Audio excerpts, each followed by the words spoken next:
전국 노후계획도시 정비 사업이 중대한 전환점을 맞았다. 장기간 지연되던 재건축 사업이 제도 개편을 통해 속도를 낼 기반을 확보하면서 특히 일기 신도시 주민들의 기대감이 커지고 있다.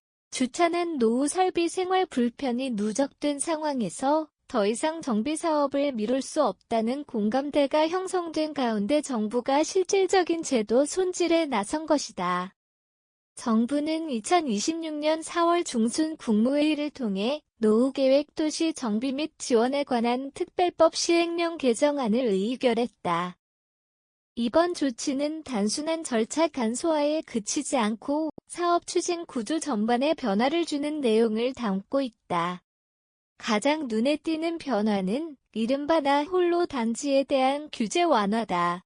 기존에는 여러 단지를 통합해야만 각종 인센티브를 받을 수 있었지만 개정안은 단일 단지로 구성된 구역에도 정비 사업을 허용하는 방향으로 전환됐다. 주변 여건상 통합이 어려운 단지의 경우에도 재건축 추진이 가능해지면서 그동안 소외됐던 단지들이 사업 궤도에 오를 수 있는 길이 열렸다. 특히 일정 수준 이상의 공공기여를 제공할 경우 재건축 안전진단을 완화받을 수 있고 기반시설 정비까지 병행하면 진단 자체를 생략할 수 있는 조건이 마련됐다. 이는 단독 단지에도 실질적인 사업 동력을 제공하는 장치로 평가된다. 행정 절차에서도 변화가 감지된다.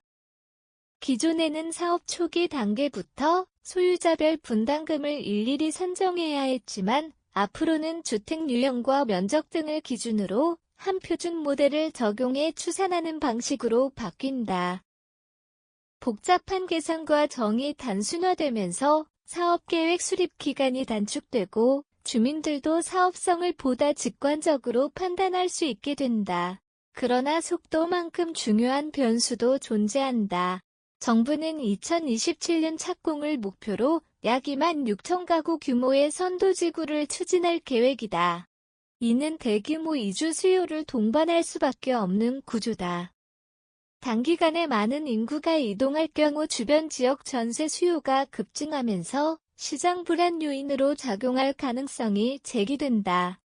이러한 문제를 완화하기 위해 정부는 노후 영구 임대주택을 재건축해 임시 거주 공간으로 활용하는 방안을 제시했다. 고밀 개발을 통해 확보된 주택을 순환용으로 활용함으로써 이주 수요를 흡수하겠다는 전략이다. 다만 기존 거주자의 이전 문제와 사업비 부담 등 현실적인 과제가 남아있어 정책 실행력에 대한 검증이 필요하다. 이주 범위 역시 기존보다 넓어진다. 과 거에는 동일 생활권 내 이동이 원칙이었지만 앞으로는 인접 생활권이나 다른 지역까지 포함하는 방안이 검토되고 있다. 이는 물리적 거리뿐 아니라 생활권 변화에 따른 심리적 저항을 유발할 수 있어 향후 주민 동의 과정에서 변수로 작용할 가능성이 있다. 결국 이번 개정은 정비 사업의 진입 장벽을 낮추고 속도를 높이기 위한 조치라는 점에서 의미가 있다.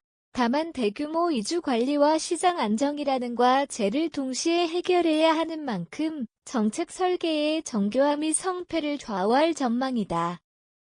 요약하자면 이번 제도 개편은 단독 단지까지 재건축 참여를 가능하게 하면서 사업 속도를 높이고 행정 절차를 단순화해 주민 부담을 줄이는 데 초점이 맞춰져 있다.